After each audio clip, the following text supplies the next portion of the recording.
1 to 10, how much do you like semen? It really depends on the flavor, but Okay. like let's just say it's good, Uh-huh. like 11. And Wow. when it's bad, like 1.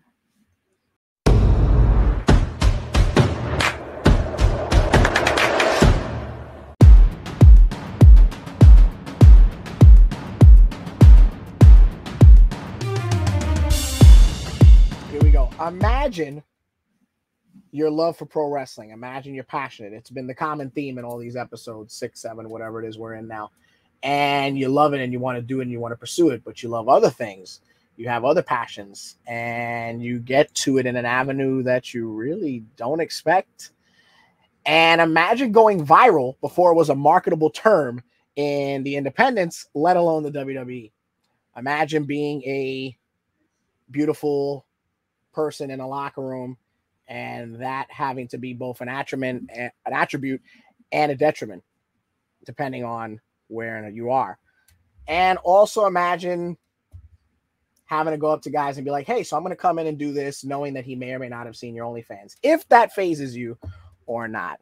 These, amongst other topics and body parts, will be explored. Ladies and gentlemen, I'm talking about my guests at this time. My show car crush every day, if that's a social media term or whatever. Ladies and gentlemen, please welcome to the program the following conversation scheduled for one fall. Felicia Rose, welcome. That was quite the intro.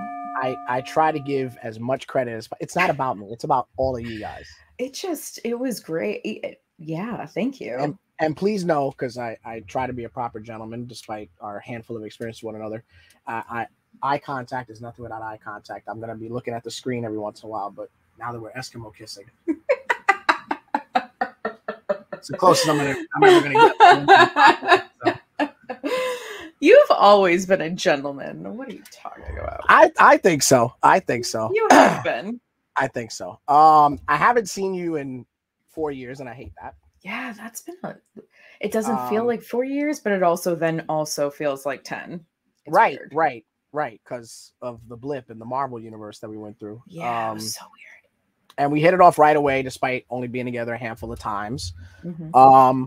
The general question, I have to go right for it. How are you?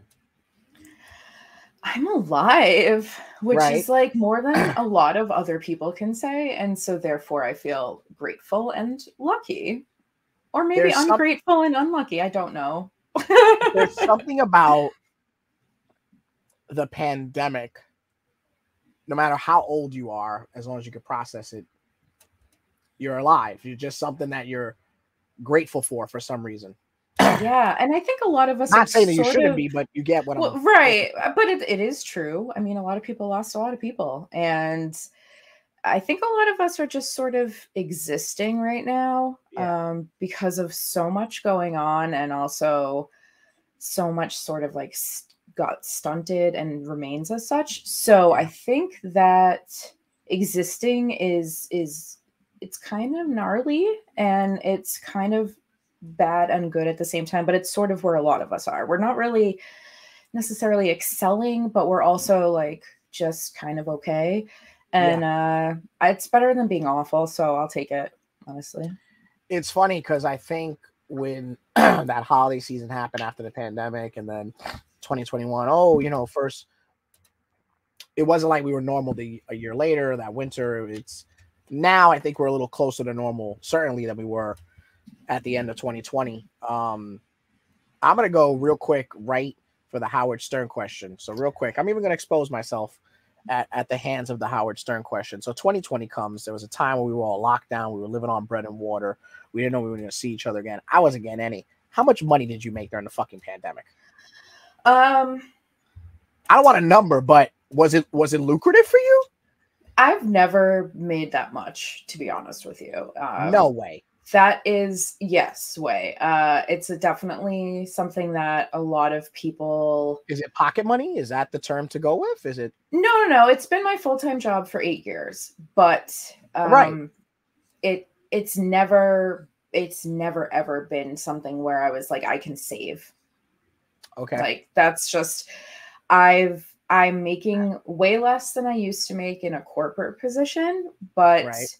I'm also writing my own rules. The problem with the pandemic for money for me was that a lot of people were like, "Oh, this is great. Like I get to be home and now I can start an OnlyFans or, spend more time on mine or whatever the situation was." And what happened is the market got flooded. So there was more for people to choose from, which means less sales on an individual basis, typically, depending on. Now, I've always had my loyal people that have literally been buying from me for 8 years and followed my journey.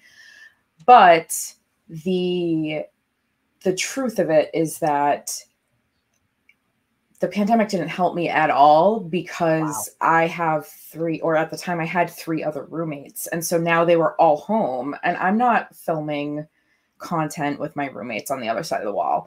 Right. If other people are cool and comfortable with that, that's awesome for you. Literally, I will never be comfortable with people that I'm not sexual with hearing me be sexual. And even if they said that they were cool with it, or even if they were like, well, we all have headphones on, we can't hear, just their presence alone would take me out of the situation mentally. And mental is like 90% of my job for me. Fuck the wrestling. Can I tell you? I feel so relieved. I'm the same way. I've been in scenarios like group vacations, outings, and partings. It's not that hot, first of all. Yeah. And it weighs on you. There's just something about it, like this person next door. I don't know. I feel so relieved hearing that from. It's when I was younger, I didn't mind people hearing me have sex, but me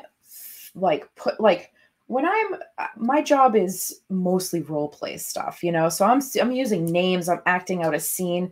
I can't do that if I feel fucking goofy because somebody on the other side of the wall is like snickering and they might not be, right? Like that's not necessarily the case, but it also takes me out of that mindset. Right. Here you are being this hot librarian and somebody's trying exactly. I'm saying number one in Call of Duty shit. Like when you're when you're not in the porn mindset, like that shit sounds stupid. And also, who am I to assume that somebody would, what if you do hear me? Like, for me, consent is a big thing. And if I'm fucking in a hotel and someone on the other side of the wall hears me, obviously that's not what I'm talking about. But like, these are people I live with, and I don't want to have to feel like I'm taking away their consent to be in a sexual scenario when they're not, like, hey, could you flush and could you stop fucking when I'm on the PS5? It's like, but then, you might have some roommates where everybody kind of just like fucks really loud in the house. And like, okay, that's cool too.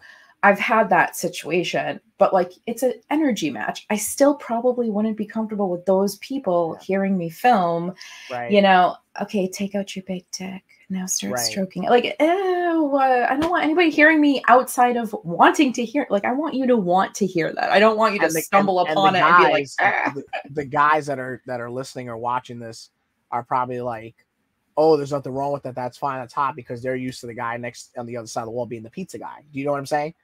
So, yeah, I mean, and I know, but that's the thing is that's also like presumptuous. Like when I do have male roommates sharing the other side of the wall, and I have one right now, for example, I have a guy that lives with me, and I don't want to assume just because he might not even be interested in me, but he's interested in my gender, so he must want to hear me fuck or talk about fucking or do so I don't know, anyways, the pandemic fucked me up, and it fucked me up, but then it also, I don't know, it gave me like the drive to figure it out. I was like, all right, well, I guess now I'm using hotels to film and I'm figuring out like how to make this work. So, but that's all cost also. People don't realize that.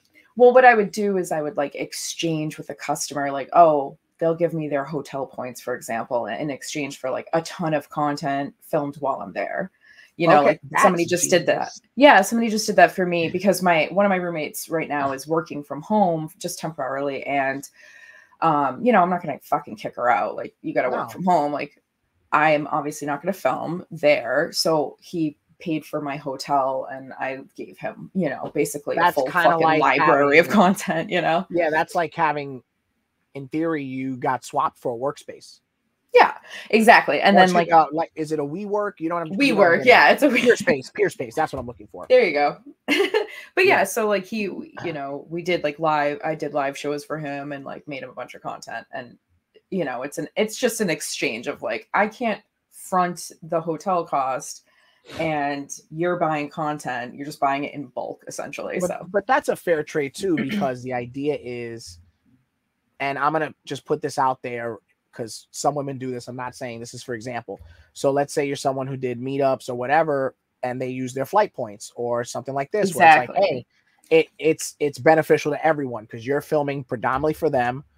They're the primary customer, and while you're there, I'm sure you're getting the negatives, if you will, off the film roll on your page, if you will. Well, no, it's just that like I just work for like 16 hours in the day. I film the entire day, and I make specifically for that one person. You're not no. Like I'm maybe filming like 2 or 3 things for them. Okay. And because my customs are between $50 to $180 each, anyways. So it's not nobody's putting me in like a 5-star hotel for 3 weeks. Like it's like 3 days in like just a standard hotel. Even so, the phone alone is.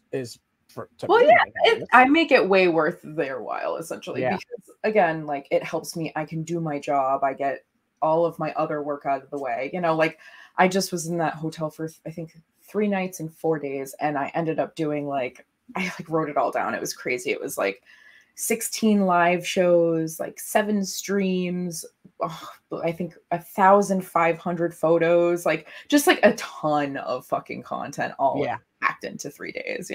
For those listening, I swear I'm going to get to the wrestling, but nobody cares. you brought up something that resonates with me because like right before the pandemic, I kept hearing OnlyFans and I didn't know what it was. And then the pandemic comes and I'm like, well, guess I'm going to get an account. And I didn't think of that because it's true. Some women are going to listen to this and get salty, but I know a lot of women who made an OnlyFans. And then by the end of 2020, if that by summer, they were like, poof, it's gone. Yeah. Well, I mean, it felt like it, I think for a lot of people, it was temporary and passive income. It wasn't necessarily like, this is my dream job. It was more like, well, I can make money off of this, so I should. And that, I think it's fine, I think you're looking at it too much from a business model. I think they thought it was a get rich quick scheme almost. Oh, I see what you're saying. Yeah, there's also that pool of people. I don't like to assume the worst when it comes, because I'm a big fan of everybody. Well, I know these women. I'll say it. I think everybody should be a sex worker at some point in their life, even if it's just like covertly. I think everybody should experience how cool it is for people to like want you. I think it's great. I think it's beautiful. And I think it really gives you a different relationship with like your body and your sexuality in general. But it's not for everybody in terms of a full-time career. It's a job. What's the difference between being desired as a sex worker than as a person, as a woman, a man, whatever you assume? I don't know if there's a difference, but it's really cool to have people interested in you, and you're not interested in them, and they know that, and they're still interested in being interested in you for money. And I think that it feels like very rewarding when you do a good job at it. And people are like, I have so many experiences where people have thanked me for being able to come out of the closet as bisexual simply because like they explored it with my porn. I have people that have, thanked me for just, I understand myself better in bed, or I'm a better lover, or I was able to explore a fetish I was nervous about, and now you've kind of like changed my world. And that stuff is like so fucking cool. And I think everybody should feel that. I feel like everybody should feel how badass it feels to be able to like make someone else feel so good through your sexuality without you being interested in them. Because when you're interested in people, you like often want to serve them, right? Sexually, you want to do things for them that they like, whatever.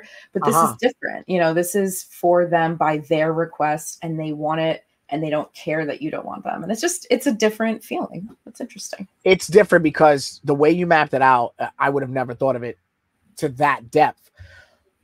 I love this artist. I'm going to buy their album, They're never going to know who I am. I love the music. I'm devoted to them. I am going to go to every venue that they're at in my area. And yeah, and I'm their biggest fan, and it's all presumptuous and things like that. And then on top of that, I'm going to meet them and get the CD signed.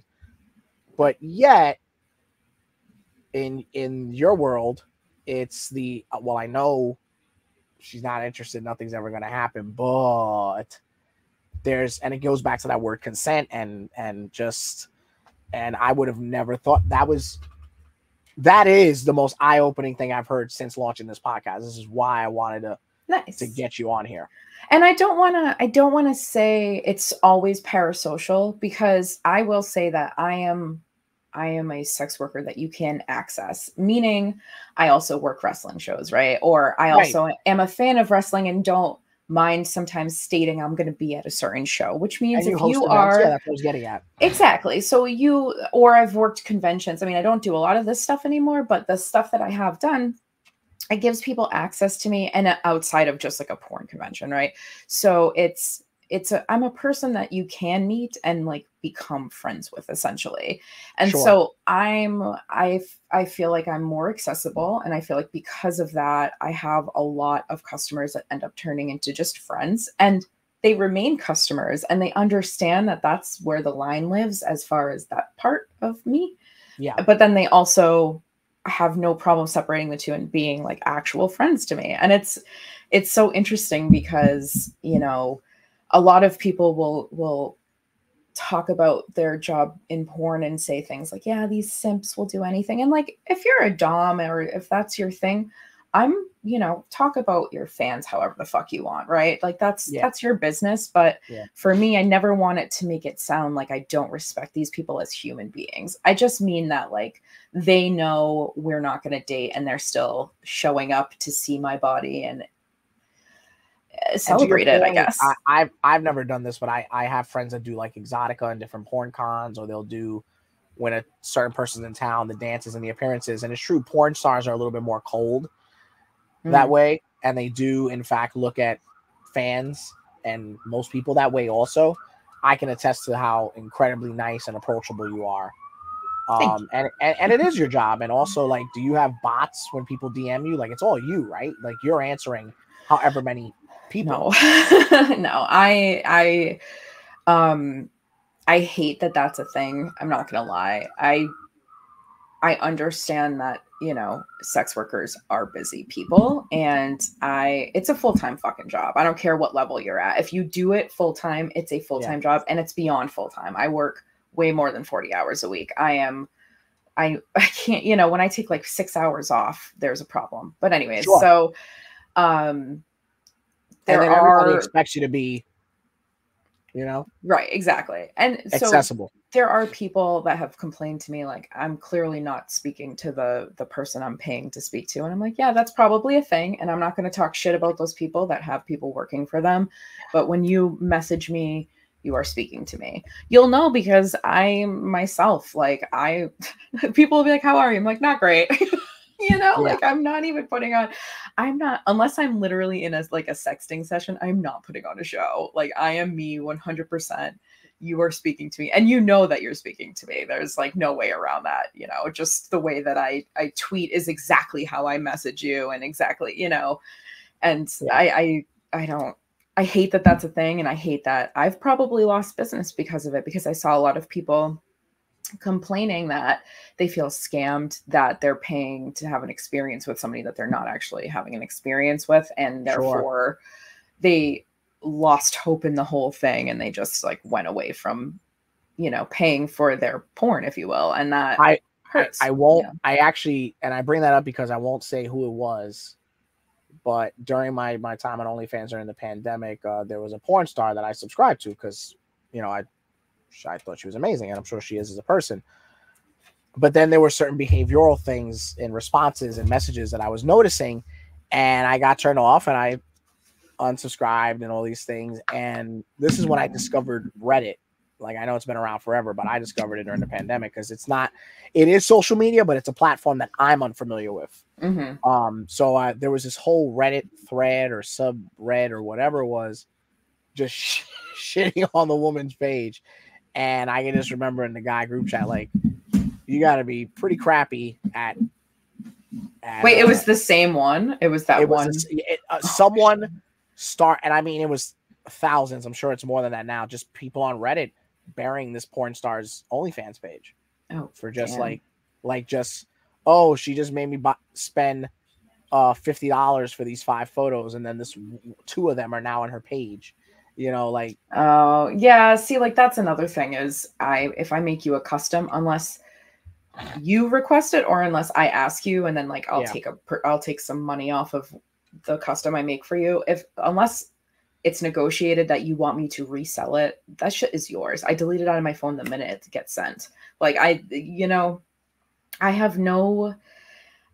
not in the market for scamming people. And I would probably be in a way, way more successful situation if I were willing to scam people. And I know a lot of people that just like half the country, right?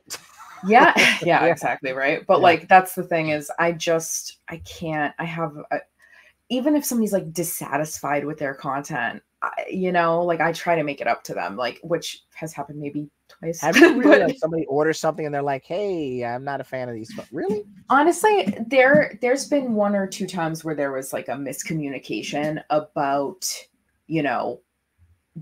one aspect of it or I always ask like 1,000 questions, but I don't always get 1,000 answers that lead me the right path. And there's been, I want to say maybe 2 times where there was like this wasn't exactly what I was looking for. And I make it up to them, but like, I also know a scammer too. So if somebody's trying to scam me by being like, I don't like it, when I'm like, nah, I nailed that. I did exactly what you asked. Like, nah, that's never happened. But like, for anybody that's thinking, I could say I'm not happy with it. Like, fuck you. No, I'll know. Yeah. I'm not stupid. But like, if there's ever, that's how much I'm just saying that's how much I care. I want you to be happy with your purchase, be happy with your subscription. I try to make it as clear as day, like what you're going to see and how you're going to see it. And therefore, like, I just don't want anybody unhappy. It's cheap anyways, but it matters to me. It's still your money, right? And that resonates also to your wrestling performances, because I've seen it, I've experienced it. You're out there trying to hit a home run every time. I'm trying. Sometimes my anxiety gets the better of me. I don't know. I've had a few times where I'm like, oh God. Did you grow up a fan? Did you have an era? Was it a childhood thing, fan-wise, you in wrestling? No. I wasn't allowed to watch it at my house. So That's true, because you've put that up before. Yeah. So I did. My best friend in my childhood, though, her whole family were huge wrestling fans. And so I would go to her house and it would be on and they'd all be watching it. And so therefore, I'm watching. And I remember China like as clear as fucking day. Like that was my first introduction into like I'm paying attention was China.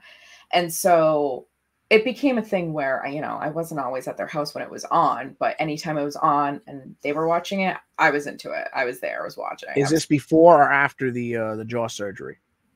I don't even know. Like I don't remember how old I was, and I don't remember. I just remember her. I just remember being like, what the fuck? She's so strong. She's, like she just looked so cool. And so. Oh yeah, she was. I mean, there was like how. There was nothing like her.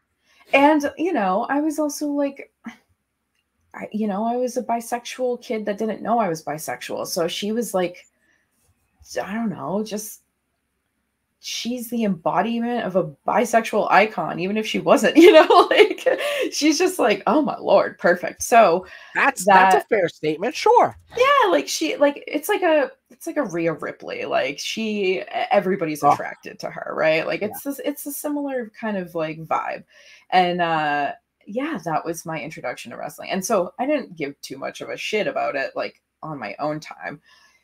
And I couldn't because I wasn't allowed to watch it. So no, that's true. Her contemporaries with China, there's Trish, there's Lita, there's Terry, and all the others. And you might have somebody that likes one over the other, but everybody thought China was beautiful. Yeah, like I don't know. She did something for me as a kid. China, you're not watching at home. No. Where do you go from there? So then fast forward to, how long is it now? Okay, so 10 years, Jesus Christ.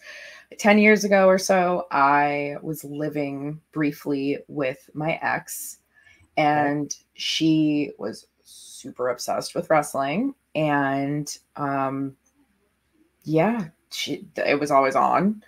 We went to a Beyond show together, I believe. No, was it Beyond? Yeah, it was Beyond. I don't remember if I can remember. Yeah, it was Beyond. And then we also went to a Chikara show together. Okay.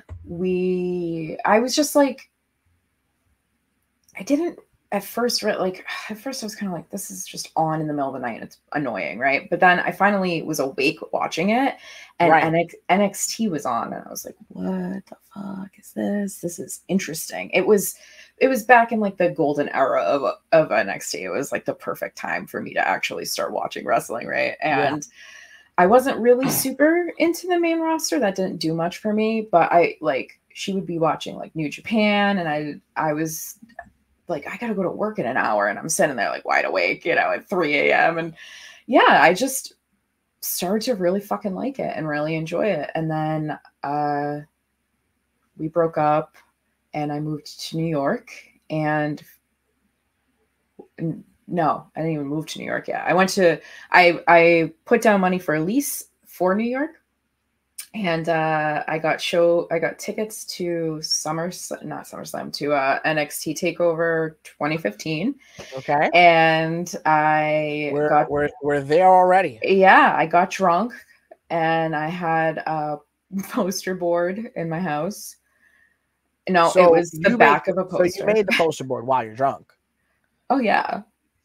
So like, I literally was just sitting on the floor with my friends. I'm like, what should I write? I want it to be gross. My seats were like, I don't even know, the highest level you could go. Like when we were walking up to them, I was like, I'm going to throw up. Like, it's so high up. It was awful. And I don't even care about heights. And it still was like, this is terrible. My original seats, I should say. And, but yeah, so that's why I made the sign, because I was like, nobody's going to see this shit. It's fine. Right. Hilarious. My friends are going to see it, and we're all going to have a laugh, and maybe a few people around me, and that's it. Like, this was not a ploy. First of all, I wasn't on like wrestling Twitter. I wasn't on Reddit. I didn't know, it's just like I wasn't a part of the wrestling community yet. I liked wrestling. I watched it on TV. I went to a few shows here and there, but like I didn't have wrestling friends. My friends that liked wrestling, I knew through other things. I didn't know them through wrestling. So it just so happened like, oh, you like wrestling? I like it now too. Like, I'm watching again as an adult. Like, you want to go with me? That's how it was. So anyway, so I was there with a couple of my friends, and the two of them had good seats. And then, like, I think during the women's match, they texted me to go down to where their section was, because there was like a whole 3 or 4 seats empty behind them. And I did.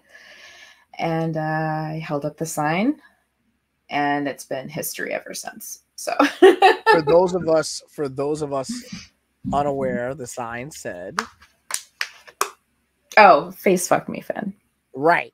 Which is a call to Finn Balor. And then there was also the Revival one, right? Yeah, that was a year later. Right. Yes. So no flips, just fists, right? No flips, just fist me. Just fist me. Right, yes. Right. So and it blows up. When do you know? How do you you're not in the business yet, you're not doing shows, you're a fan, you're oblivious, you have no idea about wrestling and the internet and how wonderful and yet how horrible it could be. When do you know that you blew up? I walked outside that after NXT TakeOver Brooklyn 1, and I was holding my sign, and I was walking across the street to the bodega, and somebody screams, "You're on Botchamania!" No. I did not even leave the premises yet. And did you know what that was yet? I had seen Botchamania videos with my ex. Did you think, what the fuck? I was a little salty about them at the time. And the fact that I was on the website that they introduced me to, I died. I was like, I love that. And I also then was like, oh no, here come the comments. Yeah, I was like, now, so when you win a year later, because what do we get? 3, maybe 4 years in a row in Brooklyn. When you go a year later, I got to ask this. It's the Barclays Center. You can literally, if you have good vision, see somebody from across the arena. When you walk in, did you get a pop? Did the sign go up and you get a react? Like, what happens a year later? So, nobody like knew my face by then as like on that level. I don't think. I mean, there were a few people that introduced themselves to me, so I guess that's not true. But it wasn't like a walk in and everybody go, "Woo!" I still don't get that for the record, but yeah, I don't get a pop when I walk in anyway. I'm lucky if my friends are happy to see me. When we do like, remember how I think it was like a year or two ago, like NFTs, and Charlie bit my finger. Mm-hmm. I promise you, if they ever do wrestling NFTs, whoever took that picture of you and made it big, that's going to be one of the first indie wrestling NFTs. I promise you. That'd be cool. I mean, my opinion, I know people are like, there's no way, she's never done. I'm just telling you now. I saw that picture for weeks. I saw it photoshopped. When it comes to indie wrestling, and here's the other thing too that people don't know. Social media hadn't hit the indies yet. I mean, it hit, but it wasn't as ubiquitous as it is now. Mm-hmm. Like, and that to me falls under indie because of, where your path went. So you're at the second one. What happens? Because now I'm going to blow your mind a little bit on the next sign. Okay. Well, so in between Face Fuck Me Finn and No Flips Just Fist Me, we had Finger Blast Me. Yes. That was at a house show. And then we also had, what was the other one? Oh, Finish, Finn, on my face. Right. Was at another house show. I don't think I had any other signs in between. I don't think. Okay. I can't remember. So, of course, we're here with Felicia Rose. And Felicia, do you have time for me to plug our sponsor this week? Yes, please do. Ladies and gentlemen, get ready to unleash your inner champion with the ultimate hairstyling solution. Introducing Ring Ready Hair Gel. Are you tired of your hair getting pinned down? Do you want hair that stands tall and strong like a wrestling champion? Look no further. Ring Ready Hair Gel is here to take your hair game to the next level. With our specially formulated hair gel, you'll experience unbeatable hold and amazing flexibility. Whether you're rocking a spiky mohawk or a slick back style, Ring Ready Hair Gel has got you covered. And that's not all. Our unique wrestling-inspired formula will keep your hair looking fierce and ready for any battle, just like all your favorite wrestlers. So step into the arena of style and get Ring Ready Hair Gel today. Don't settle for anything less than championship-worthy hair. Ring Ready Hair Gel. Unleash your inner champion. Available now at your favorite stores. Get ready to rule the ring. Wow, I'm sold. Right? Fantastic. That's not bad. That was so funny. So you're blowing up on the internet and lots of Reddit posts. Reddit posts and things. How do you get into the business? Is that your decision? Is it somebody else's? So I was hanging out with my friend Chris Worthless, who is hold on, let me back up. I'm putting the cart before the horse today a lot. So I was hanging out with my friend Chris, and he was like talking to me about wanting to open a promotion upstate. He was like, I really, really want to have a promotion that's like super punk rock and like DIY and just, good vibes. And he was like, why don't you be a manager? I was like, what the fuck are you? No. What? Yeah. No. And he was like, do it. Why not? You'd be great at it. He was like, you're good at like hosting things. You're good at being on the mic. You're, you have a podcast. You're a performer, that nonsense. And I was just like, okay. Not whatever. Not this, not that. No, he said, you should be a manager. You should be like a personality and the whole nine. And like I had been on his radio show back in the day before and all that. So, I don't really know what he saw like as the vision, but I wouldn't have considered it if he hadn't suggested it. So he actually ended up starting the promotion. It's Wild Zero out of Syracuse. And he booked me on his first show and I worked his first show. And I also had a boyfriend at the time that was a wrestler, and Jay George, and he also was working this other place called, it doesn't exist anymore, but it was like Now You Create. And yes. Yeah. So they ended up, the booker met me and was like, oh, why don't you manage him here? And I was like, okay, if he's fine with it. And he was. And so like it started between that, and then I also got into like a promo battle on the Keeping It 100 with Conan podcast. And that's right. How did that one happen? Because I do remember that was a Jay George thing again. What happened was he was in like a promo war with this guy Mitch Valentine. Yes. And they were just back and forth. And eventually, I think Mitch found out that he was dating me, and so Mitch included me in his like disses. And instead of Jay George clapping back, I was like, no. I cut a better promo, bitch. Okay. And I did. And I, buried his ass through a couple different promos, and Conan never kazooed me. I was like one of his only non-kazoos. And, like that, between that and the beginning, like those first two shows, it all just kind of, snowballed into me working as a manager on the indies. Now, it's your buddy's Fed, it's Syracuse. How do you hit the five borough scene? Because that's a bit of a trek. We've done that ride together. We've done that ride as individuals. How do you end up doing stuff like I feel so terrible because I know the guy Special T, Tom. Queer punk outlaw. What was the name? I'm blanking right now. That was IWW. That was IWW. Yes, IWW. Yeah. How did you get there? How did I get there? How did I meet Tom? I don't remember. Was it Tom or Imani? It was Tom. And I can't, oh my God, I hope he doesn't listen to this. I feel awful. How did I, maybe I met Tom through Jay George? Maybe not. Because I know Tom. Damn, I don't remember. Tom hit me up as a recommendation through Ref Shady Torres. He was a nice guy. And then we did about 2 or 3 shows together, you and I. And then we did that big watch party. Do you remember that? The watch party you hosted at? Yeah. Was that a Legends? What bar was that? I think that was Legends. Yeah. That was fun. And you dressed as Luna Vachon. You looked amazing.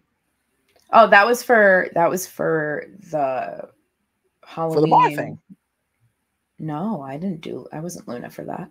You're mixing things up. No, I dressed as Luna for a Halloween show, like Uncanny Attractions. Yes. Oh, but at House of Yes. Yes, that's it.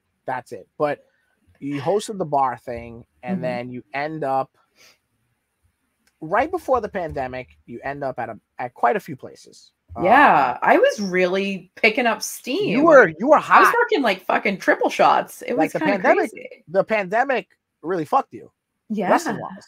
I sure did. Because you were in the tri-state area. You were doing the 5 boroughs. And then here's a fact for you guys. So literally a week before New York went into lockdown, I'm in a car with Felicia Rose. And it's 5-6 of us, leave out the details. And we're riding up to Excite to Binghamton for Excite Wrestling.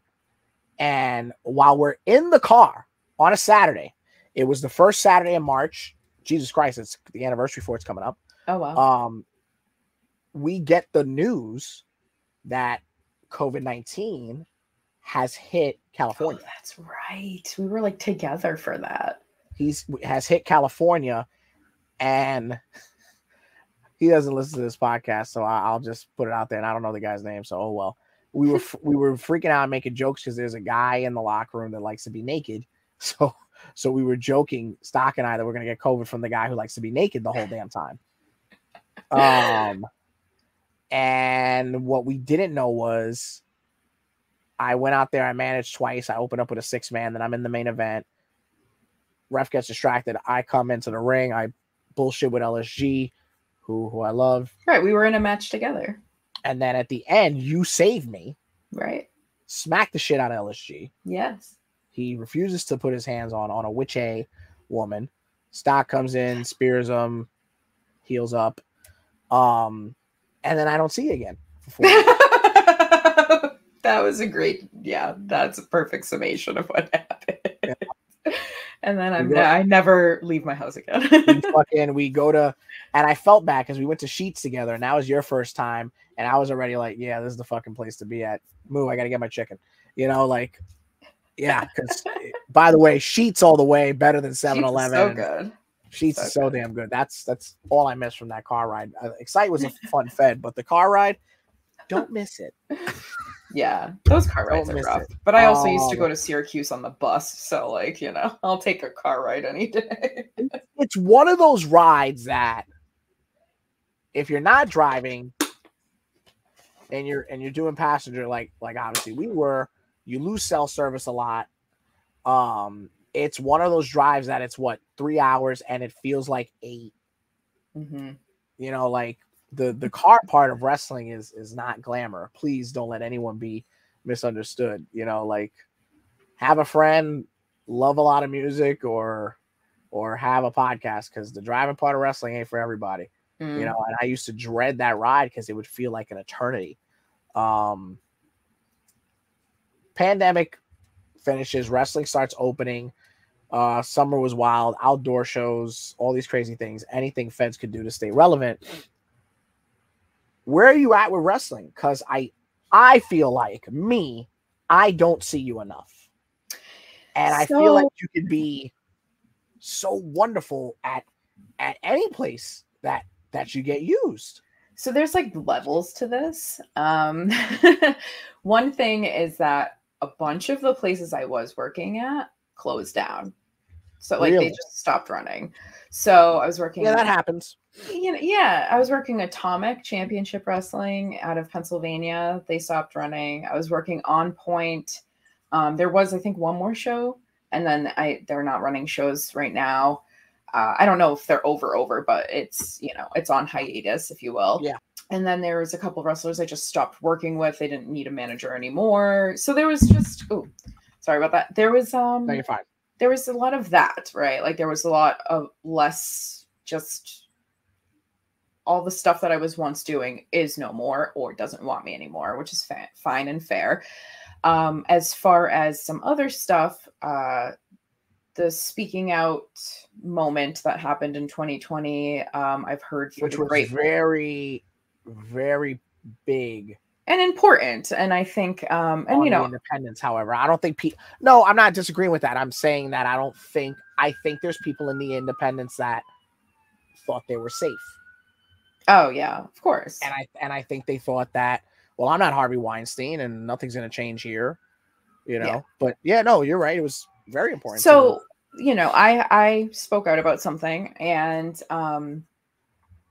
I legally cannot talk about. And sure. I heard through the grapevine that places didn't want to book me anymore because I am the type of person that speaks out against people. I'm not even kidding. That was like a quote. So basically it was you're a liability. Yeah. And that's gross. I hope that those places never run ever again, because if you don't believe somebody, that's one thing. But if you think that just the general idea of people speaking out is a problem, then you are the issue probably. Sure, sure. You're nervous about getting caught being a creep. So that's that. But so that was a piece of it. And then also I started asking for like a fair rate. That's funny. Okay. I did have a show that I had to cancel last year. So like, that's one less time you saw me, but yeah, no, I went from working like 3 shows a weekend to 3 shows a year, honestly. And I'm also pickier now. I'm not going to go work your show for free. I'm sorry. If you don't find my presence value, then you shouldn't ask for my presence to begin with. Yeah. Also, the weekend is when I do a lot of sales. So for me to take time out of my schedule, which is tough to begin with because of, you know, I work every single day. And if you want me to take travel time, show time, and then travel back time, which is a whole fucking day, let's be honest. Yeah. I need more than like $25 or whatever the fuck people think a manager is worth. And I remember being in the car with you and you edited, you didn't talk. You edited like 4 videos before we got to the venue. That's right. Yeah. Like I literally don't have together. I don't have time. And then if I'm like on a bus, I can't edit my porn, you know, somebody could see me. And again, that's a consent thing. I don't want you to have to be near that if you don't want to. And if you do want to, I don't want you near me. No, I get it. Yeah. Either you're jerking off or you're grossed out. So like, but anyway, so yeah, there's a lot of layers to it. But you're certainly more than interested in the business and you're open to working. Yeah, places. I'm working that CFU show April 4th before Mania. Tell me about that. I am working that CFU show. Is it in Pennsylvania? No, it's in New Jersey. Oh, is it? Oh, you said Mania. I'm like, oh, well, it must be. Well, no, it's like right over the bridge, though. So it's technically Maniaville, if you will. I am managing I guess the cut man for Megan Mason. And I'm so excited because I have managed women in the past. Well, I managed Jordan Blade once or twice, I should say. But that was like with other people. I've never managed just what? I love Megan Mason. Oh, fuck yeah. But I've never managed just a woman one-on-one, like just me and a woman. I've never seen. I'm stoked. Yeah, I'm so excited. I want to make this year. If I only work 4 shows, I'm fine with that. But I want to make this year the year that I work with either women or non-binary people as much as possible. Like I think it's a cool dynamic. I think it's not done enough, especially in this capacity. You know, where like I don't wrestle. I'm not wrestling. I'm not going to get in the ring and wrestle. Right. Like this is not like that. This is not that dynamic. I want to be either the mouthpiece or the, you know, the right hand man, if you will, to fucking a woman or a non-binary person. Like, let's do like, I don't know. I just want it. How important is gender and gender identification right now in the indies, because there was a time where that was not a topic of discussion? Oh, I think there's just this beautiful renaissance, if you will. And I think we're seeing more promotions put people's pronouns on flyers, for example. Sure. We're seeing more promotions and people push, you know, using the proper pronouns and making sure that there is representation and making sure that that representation is positive. We're not using queerness as a punchline. We're not, and if we are, it's that person's choice. It's not the booker saying, we're going to bring you in as this specific stereotype of queer, right? It's on their terms if it is being done. And I love that. I think it's beautiful. I think that, and I know you did not ask about sexuality, you asked about gender, but I just, you know, overall want to talk about the inclusiveness that is happening. And it's so fucking beautiful and it's so necessary. And anybody that is against it or pushing back on it, it's their time to go, honestly. Yeah, no, there was a time where, and like, you know, wrestling, sports, entertainment, what have you, changes with the world. Mm-hmm. And there was a time where where that specific topic was black and white. And I'm not trying to be cliche or pun, but it's much more colorful than that. It's much more poignant. And I think that it's right to be aware. You know, and we are in a world where you shouldn't assume. No matter what profession you're in or what form of entertainment or what genre.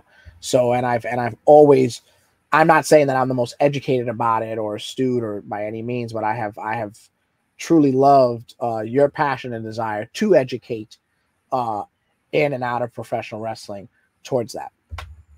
Thank you. Yeah. No, it's just, you know, it's important, and it's, you know, we all have to fight together for everybody so that everybody has a seat at the table. And if you're not doing that, then that's an issue. that's I'm a big fan of him outside of, you know, comic universe, but Ian McKellen, and he has this great clip on a British podcast I listen to. I'm not sure if you've seen it, where he's like, you know, if you just call everybody love, you know, that just kind of eradicates everything else, right? Because everyone wants that, you know, or at least everyone is a form of that, you know. If you're afraid to call someone, sweet. if you're afraid to call someone A, B, or G, you know, whatever it may be, you know, how's it going, love? You know, so I try to. That's the foot I put forward in that arena right now. Well, also, how often do you use someone's gender to their face, really? Like, to them?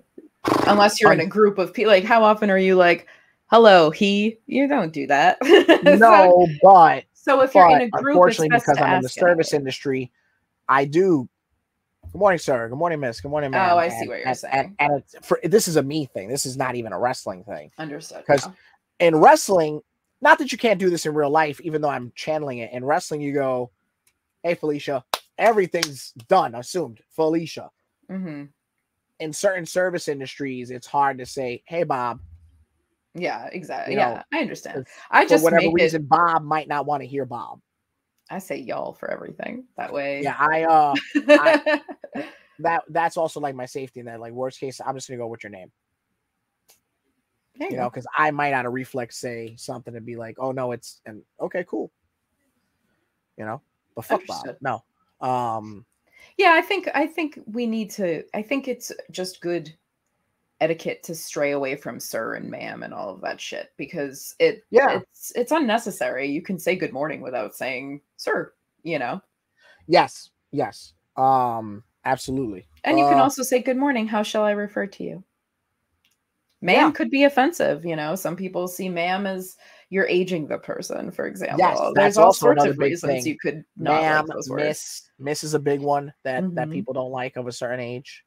Madam is another one, you know. Madame. Yeah. It's outdated. Just say hello. There's no need to use those words. Would you ever bump? Ugh, no. Really? I'm not saying that you should be a wrestler full time, but no. I have a bad back. I'm not. No, the few times I've gotten to the mat, I've gotten there without taking a fucking bump, and I'm going to remain being able to say that. Well, that's a fair question, because I think, of course, it's fair. I get it. The idea is you're a manager, you should this. But there's also ways around that's another reason that a lot of people don't book me. I'm not trained to wrestle, therefore they're not going to get that manager bump out of me that a lot of people like. There are a few things I'll do. I'll hit you. I'll do something that we've gone over. I'll do something simple, but I'm not here to wrestle. You're not paying me to wrestle. You're not paying me prices to wrestle, and I am not a trained professional wrestler. I have never trained in any actual capacity, and anything I've ever done in the ring, I made sure I was trained to do that one thing, but I don't know the other things. And it's not for anybody that wants to use me in that way. I think it's cheap and it's unnecessary. And I think you're trying to get more out of me than you're paying me. And it's also unfair. There are so many people that have worked so hard all around me that have trained and should be doing those moves instead. There's no reason why I can't be a distraction. I can't do a tit splits. I can't do something, a kissy thing, those spots, use me in. I will pull a leg. I will do a thing that, is specific to my brand, if you will, but having me bump or do any kind of actual wrestling makes no fucking sense. And it's honestly so disrespectful to the people that have trained and deserve to have more moments in the ring. Use me as a way to accentuate your wrestler. Use me as, I think most, managers really should be heel, in my opinion. And use me as such. Use me the best that you can. And I will put asses in seats, and even if I have, whether I cut a promo or I have one little silly spot moment in the match, right, it'll be worth it. But you do not, and I will definitely elevate the match by putting noise in those spots where there needs to be. You know, that's a big thing on the indies. It gets really quiet and awkward. Yeah. So a manager there screaming on, you know, the apron is nice. Put me in those spots and those positions and give me one or two little highlights here and there that make sense for a manager. But to have me wrestle makes absolutely fucking no sense. And there are managers that do that, and good for them. I'm proud of them, and a lot of them are working their way toward being a full-time wrestler. And that's sort of a stepping stone. For me, this is the end of the road. I just want to manage because I like the art of managing. I think it's fucking cool. I think people like Paul Heyman and, you know, Sensational Sherry, when she was just managing, I think that shit is fucking cool. And I think there needs to be fucking more of it. And yeah. And I know that they also bumped, but I don't think it's necessary for me. And I mean this in an endearing term, in your soliloquy, once you openly said, "I'm not a trained wrestler," I instantly said, "I wish half the wrestlers admitted that."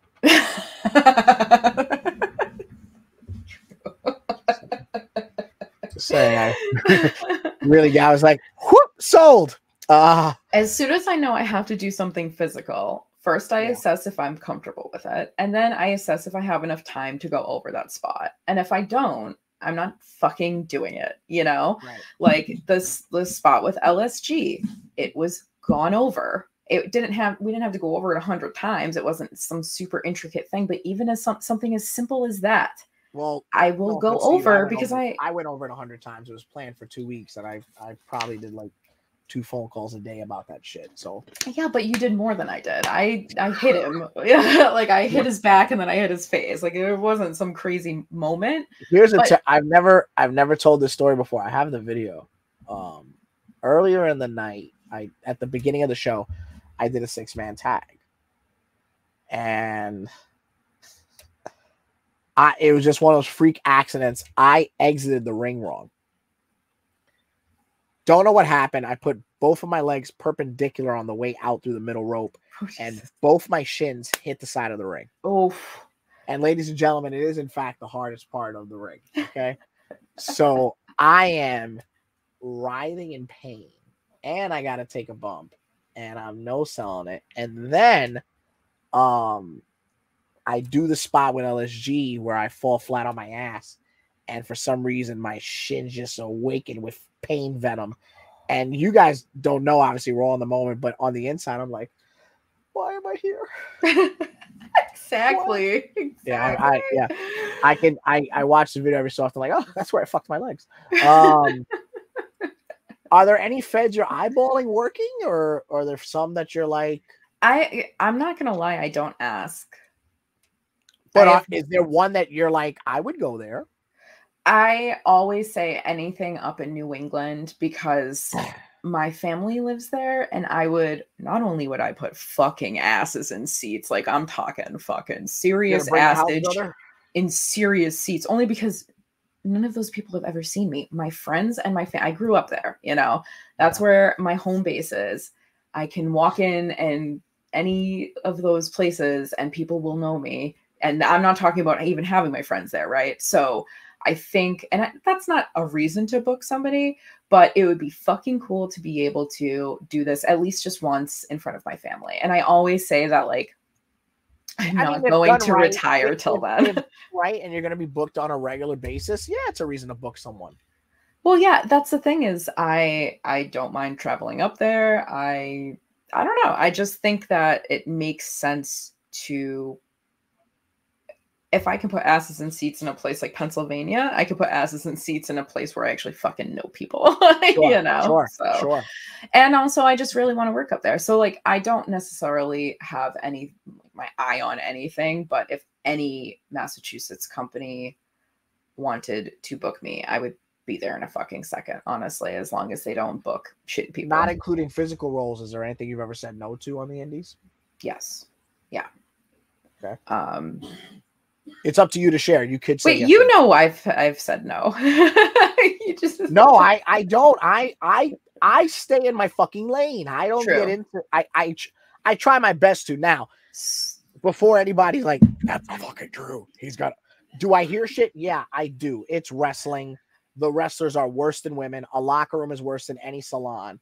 But I don't go. I don't go looking for it. Do I hear shit? Yeah, but I don't hear that.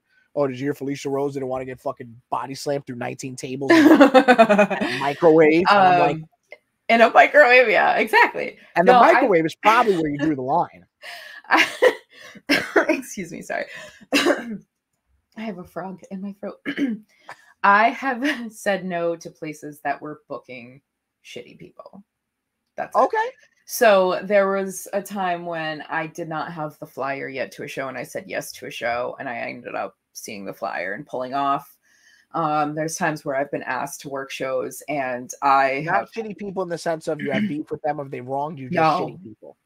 No, I think everybody knows like who not to book me on a show with, but these were people who were alleged sex pests, essentially. I had friends that had experiences with these people and had come out about their stories. And I'm, sorry, I don't think anything or any amount of money is worth putting my morals aside for. So I didn't work those shows. And most of the times the people, like say I was booked and I had to pull off, they said I was sick, which sucks because I would actually rather you just say why, but okay. Right. Well, then, yeah. Okay. But I hadn't like found my voice in wrestling yet. So I just pulled off, but I didn't say anything about it. Right. I think it's more so your voice scares people. Probably because I mean, I don't know. I don't feel like I have like any kind of pull or any kind of, clout. I don't think that people really take what I say with more than a fucking grain of salt, to be honest with you. But I'm sure people are scared of me too at the same time. I don't know fucking why, but they don't, I guess they don't probably know how little of pull I have. But those are, I think, the main reasons. Or like pay wasn't, it's one thing. Listen, the first few years I was like, just get me there, get transportation. I don't need money. I don't care. And that's fine. I mean, a lot of us also were, nobody wants to admit this. A lot of us, this is my era, so maybe I should just preface it with that. A lot of us were working for free or for trans. If you worked in New York, you were like, well, if I could just get my subway fare. Right. Yeah. Exactly. Or if I can get a 20 so I can do my subway fare. Oh, there's a McDonald's nearby. Yeah, I'll do it. Well, for me, it was practice at first, right? Like I would bring or would try to bring my all to everything that I did. But, there was a couple times where I had a little bit of nerves or I just, I wasn't in my pocket yet, if you will.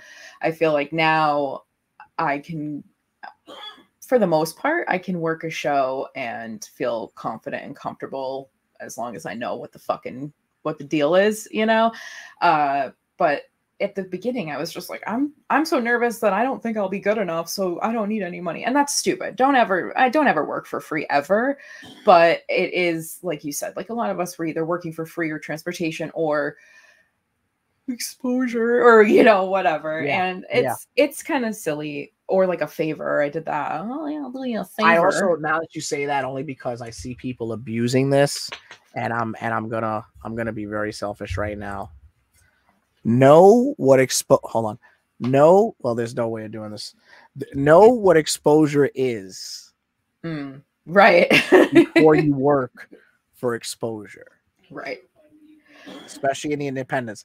That's all I'm gonna say. Yeah, that's a big thing, is that I think a lot of people are just so hungry for a spot because there are so many people that are, like you said, claiming to be wrestlers. And no, I get that, but poisonous fruit isn't gonna feed you either. No, agreed. I just think that people, if everybody collectively put their foot down and made, at least a minimum starting booking fee across the board, I think that it would be so helpful. If all managers were like, okay, we're not going to get paid less than X. If all wrestlers that have been wrestling, 5+ years said, we're going to get paid minimum of that, it would, I know that's what like unions are for, but it would at least standardize things across the board so that nobody was getting like fucked over or screwed over. I don't know if you ever had this discussion with anyone, but there was like an unspoken rule for some people. Again, more people were working for free or for little than they want to admit. That's a different thing altogether. But there was kind of like, all right, I'm a year in. What do I really charge? Okay, I'm 3. It was kind of like any other job, right? As you progressed skill wise, well, you try to match a finance with that. You didn't come on your first match and say, I want $200. Right. You know, for me, it was always, if I can get there and come home, maybe get a cheeseburger, because it was still 89 cents. Or excuse me, the hamburger's 89 cents. It was. I'll be okay. Because I mean, I have travel stories that I've done on mass transit that people are like, there's no, and it's like, yeah, I did that. Yeah. You know? Yeah. So, I know. And I mean, that was way longer ago than me. So, you know, the fact that I could even say, like, that's the problem, is that I shouldn't have worked for free. A lot of places, I would say, just cover my stiffed pay? At the, like, in the moment, but then paid later because I'm an asshole. Oh, that's not. Yeah, that's not real. Yeah. I mean, that with love. That's No. I know what you're saying. Yeah, no, I've never everybody. Which I've also had that. But one good thing is that a lot of people would be like, okay, I'll you know, get you a ride or cover your trans or whatever. Sure. And then when they would see the amount of pop I would get or whatever, they would like pay me instead of not pay me. They were like, oh yeah, this was worth it. So and I think that's, I think personally, I think every wrestling show, everybody should have like a base pay, blah, blah, blah, blah, blah. But I think on top of that, whoever your top like performers are, you know, throw them a little extra. If they had a whole section of the fucking place for them screaming their name, they deserve a little tip, if you will. And I know some people will tell me like, shut the fuck up, you don't know what you're talking about. And I don't know what I'm talking about, but I have seen. But again, at least you said it, because there's a lot of you that don't know what the fuck you're talking about. Well, you know, I just think that's just a personal opinion. That's not necessarily something that like other people will agree. Your face right now. But I think that, you know, if there's 3,000 people cheering for one person, then they're probably why you sold your tickets. So maybe give them a little extra. I think that's nice. Yeah. And that's how I like shows, not to contradict you. I like shows where it's a collective. It's a solid card. It's people hustle to get people in the building. Like those are the environments that you really feel. Yeah. Okay. And I've been blessed to, not many, but I've been in those times. I've been in, you know, I think the most I've ever worked in front of has been between 4,000 and 5,000. I know people are like bullshit, and I'm like, that's awesome. I'm like, give me a second. And these were at colleges, so you know that alone should tell you what shows they were. But I mean, yeah, there's something about going back to energy and things when we talked about the kinetic energy of a show, right? It's like match 1, match 5, match 10, you're there for it all. And you know, you sold these tickets, I sold those tickets. People are like, oh, this match is gonna happen, and there's a pre-sale or whatever it is. That kinetic energy of wrestling, if you haven't experienced it, it is beautiful. It is beautiful. For the lightning round, as we wrap things up here, yeah, I feel like I talked a lot, and I'm no, sorry. please, I don't care. I mean, listen, I kind of try to make this like Section 8 inside the actor studio for the indies. You know, so it's YouTube. I'm not sponsored. I'm not famous. I don't give a shit how long you talk for. Plus, let me just do everybody a favor. They're not, you know, this week they're not here for me. Ooh, dream weaver, I believe as I snort. All right. Yes. Worst thing, creepiest thing you've ever been asked on OnlyFans? Well, OnlyFans has terms of service, so it's creepiest thing to make it past the barrier. I don't like to kink shame, but that's bullshit. Everybody has a kink that's like no. Yeah, but I also don't want to. That's your thing. Saying no is not shaming it. Saying no is like I'm not into it. Okay, but you said creepiest thing, not thing that I didn't do. Oh, that's true. Yeah, I want creepy. I haven't shit on camera for anybody, but I also don't shame corporaphiliacs. You know. Yeah, I never. Yeah. Yeah, you don't have to say that. Most people don't. I get the requests the most for. Me? Yeah. I don't know why I asked me. Who, me? I'm like, I'm just handsome and short. I don't get asked shit. It's all about you. Mommy stuff or jerk off instructions. Is that really is that it? Those are my two most requested. Yeah. Number one role play request. Number one, like I liked it, or number one asked. Asked. Oh, mom stuff. Number one, or relative. Number one liked. Number one that I liked. Yeah. There's this person that asks me to basically do like an idle hands custom thing where my hand comes alive and strips me down when I'm giving college and or other meetings. Like I'm giving meetings, I'm reading a PowerPoint. They provide me the PowerPoint. I read the PowerPoint and my hand strips me during it, and I'm embarrassed to be naked. And I love it. It sounds like a hassle. Oh, it's fucking great. I love it. It's my favorite one, and they've asked Is it easy to shoot? They've asked for a couple.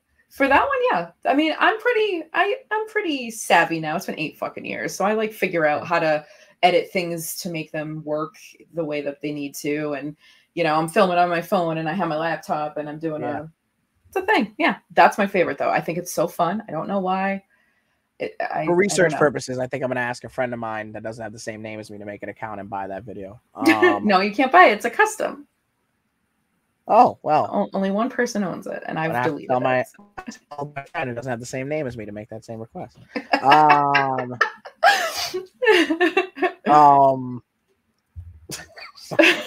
You're an idiot. The best moment of your indie career? Getting Ron Simmons to say damn. Okay. I would love it if by the end of the year I could, indie wrestling wise, I could foster a relationship and rapport with one wrestler that we bring our act, if you will, around to however many locations. Like we really like build a package deal together where it's me and that person, and I go with them, and that's just how it works. And we have like a little bit of a storyline at each place, and it kind of interconnects. I think that'd be fucking cool. Besides Cheyenne Ortiz, my current indie crush is. Wait, what'd you say? Beside who? Besides Cheyenne Ortiz, my current indie crush. You said that so quick. You went through that sentence so quick. Sawyer Wreck. I don't know them. GCW and other places, but GCW. Then I've seen them. Yeah. Then I've seen them because I secretly love GCW. She's a babe. Huge babe. You know who I love? Slow hanging fruit. Just guess. GCW. Masha? Masha is so underrated beauty wise. I don't think she's underrated. I think everybody knows how fucking hot she is. No, I feel like she should get more praise for how hot she is. Oh, Alley Catch. Oh well, yeah, that was your answer. Okay. Sorry. Alley Catch comes out, and I don't know what the fuck to do with myself. Yeah, she's a babe too. They're all babes. Yeah. Whole bunch of babes. Yeah. Damn super indie money, you buy babes.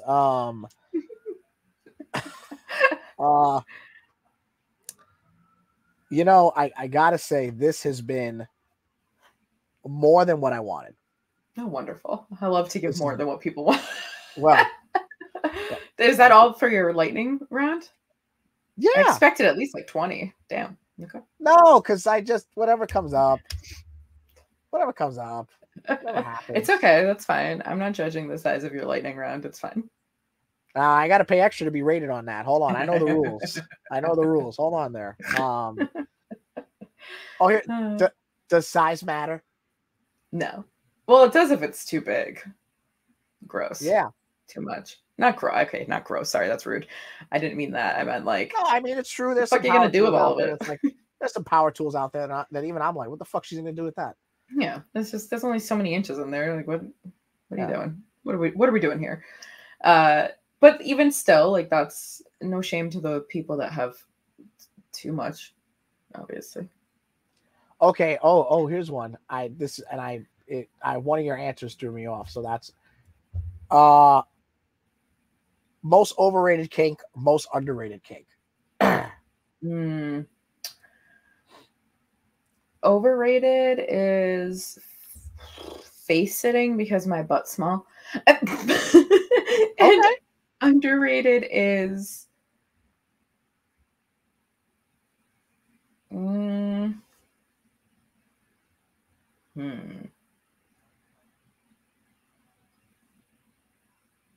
I think embarrassed naked female, ENF. That's like one of my favorites, and I don't think it gets a lot of. Definitely isn't.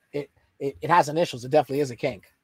It is, but I don't think it's as appreciated. It's an art. I enjoy it because I am kind of embarrassed to be naked. I so just it's kind of discovered fun. this, so I would have never thought that it was besides the one gentleman, which Oh, it's a lady that buys that from me. Now Look at you assuming, yeah. I did assume. I really have to text my friend. Hey, I have the same issue. I often assume that my customers are men. I often assume that, Yeah, I mean, I really am gonna have to tell my friend to make an account and get this video for me for the science report. For the science report that I'm writing. Anything you want to plug or put over before we get on out of here? You can listen to more of my nonsense on my own podcast, which is The Screw. You can find that online at The Screw NYC everywhere. You can find me on Twitter at Felicia Rose. You can find me naked on Twitter at Felicia Rose Raw. You can find me on Instagram at People's Tramp, and on TikTok, Felicia Rose 69, I think. I don't know. I have like 12 accounts. And you can find me on OnlyFans, Felicia Rose New, NEW, not nude. And also on Loyal Fans, Felicia Rose, and on many vids, Felicia-Rose. I think that's everything. Probably not. Oh, we're back. And you can see me in person at the CFU show on April 4th in New Jersey. In New Jersey, yes. You can look up CFU on their social media platforms in order to get the proper address and poster information and see who else is appearing besides Felicia Rose. Yes, you can do that. We advise that you do. This has been absolutely wonderful. If you haven't yet, like, comment, subscribe, or subscribe to Felicia Rose on the platform of your choice, and be sure to follow as well. Put a couple dollars and a lot of love in her pockets. Ladies and gentlemen, she is Felicia Rose. This has been The Voice, Cheyenne Ortiz. The following conversation was scheduled for one fall. One fall.